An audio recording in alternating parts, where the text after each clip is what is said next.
Hello YouTube, petite vidéo de présentation du Baikal Makarov MP654K qui est une arme à CO2 donc qui tire des billes en plomb ou en acier, en tout cas de diamètre 4,5 mm, donc le calibre standard des armes à air comprimé et CO2.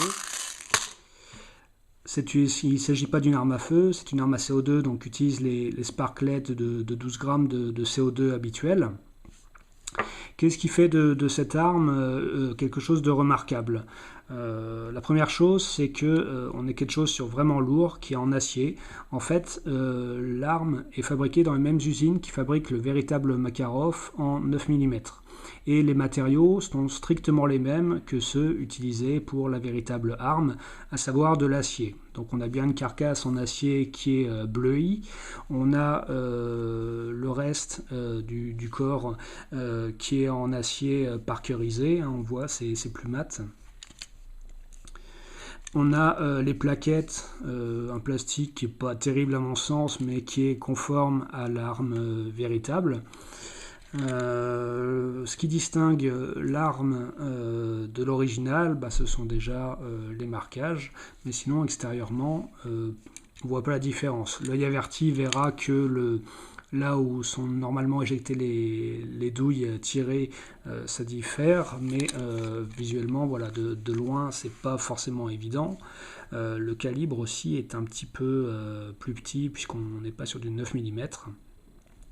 Mais on a quelque chose qui est vraiment conforme à l'arme originelle, tant au niveau du toucher que du poids. On a quelque chose de très lourd, je ne sais plus si c'est 700 grammes, 800 grammes.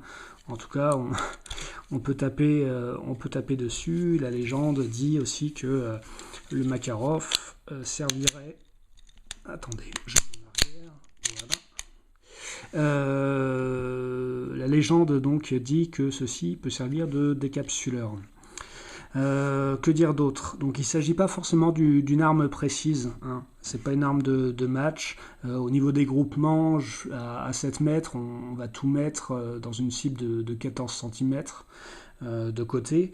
Mais voilà, c'est pas du tout une arme de match. On est plus là pour se faire plaisir, s'entraîner éventuellement à du tir dynamique si on en a la possibilité. Mais c'est pas une arme de précision. C'est plutôt un objet de collection, un objet fun. On fait du tir avec une arme qui ressemble vraiment au niveau des sensations à une véritable arme, même s'il ne s'agit pas d'un modèle blowback, c'est-à-dire que quand on va tirer, la glissière, même si elle est fonctionnelle à la main, ne va pas aller en arrière comme avec certaines armes en airsoft par exemple. Que dire d'autre? Au niveau du mécanisme, on est sur un mécanisme qui est très proche de l'arme à feu originelle, c'est-à-dire qu'un grand nombre des pièces sont interchangeables. Alors, pas les pièces qui sont essentielles, hein, pas celles qui permettraient la transformation en une arme à feu, mais il y a plein de pièces qui sont interchangeables avec l'arme originale. Par exemple, la queue de détente est strictement la même. L'arrêtoir de culasse, de ce que j'ai pu en voir sur les schémas, même s'il n'est pas fonctionnel, en tout cas même si il ne se met pas automatiquement en place vu qu'il n'y a pas de recul, est le même que l'originel. Les plaquettes sont les mêmes que l'arme originelle. Vous pouvez d'ailleurs acheter n'importe quelle plaquette destinée au modèle de Makarov PMM, c'est-à-dire la version haute capacité à 13 cartouches. Elles sont totalement compatibles avec l'arme à CO2. Le chargeur, lui, est un chargeur vraiment spécifique, mais sa forme générale est la même que le chargeur d'origine haute capacité, et donc vous avez la possibilité pour la collection, pour le style, pour vous amuser, de mettre dedans un chargeur haute capacité qui sera bien sûr totalement pas fonctionnel, parce que c'est pas une arme à feu, mais ça rentrera parfaitement. Le chargeur, c'est lui en fait le cœur de l'arme, puisque c'est lui qui va héberger la sparklet, donc je ne vais pas la mettre là, mais c'est lui qui va héberger la sparklet de CO2.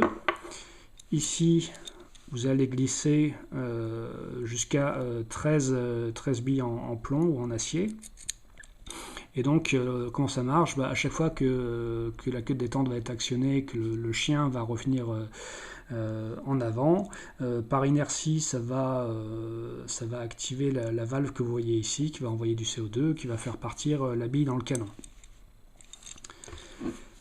Donc quelque chose de très conforme à l'original, à tel point que les instructions de démontage que vous voyez pour le Makarov 9 mm s'appliquent à la version CO2. Donc on va voir comment ça marche. Bon, déjà, je vais faire revenir la culasse en avant, ça va faire du bruit, attention.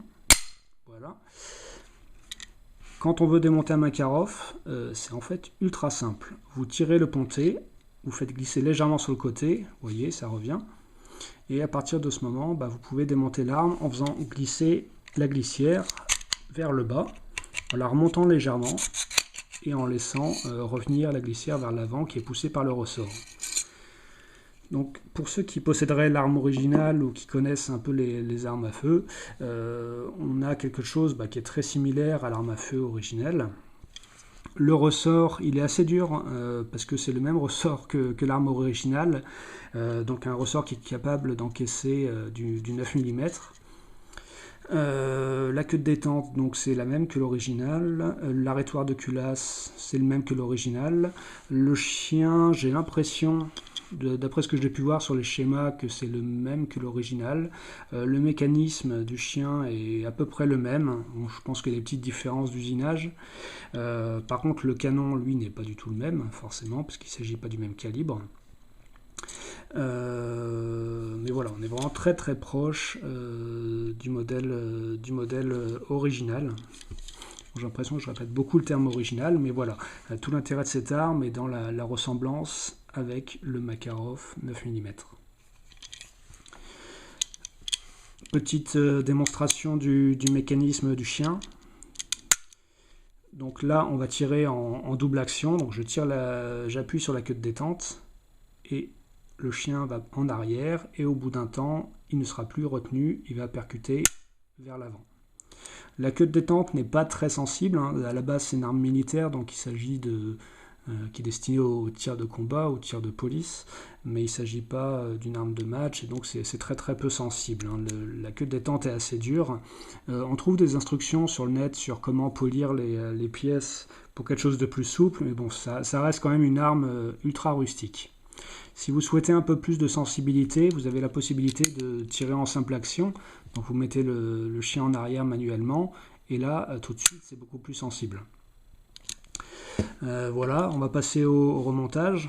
Donc quand on veut remonter, on vérifie que le chien est bien en arrière. On ouvre le pontet, voilà. Et là, on va pouvoir remonter en glissant le canon dans la glissière, en glissant la glissière en arrière suffisamment, de façon à vraiment recouvrir le chien. Et voilà, c'est remonté. On remet le pontet. On est sûr que l'arme n'est pas chargée, donc on peut appuyer sur la queue de détente. Voilà. Et on remet le chargeur. Voilà. Voilà pour cette présentation. Si vous avez des questions, n'hésitez pas en commentaire.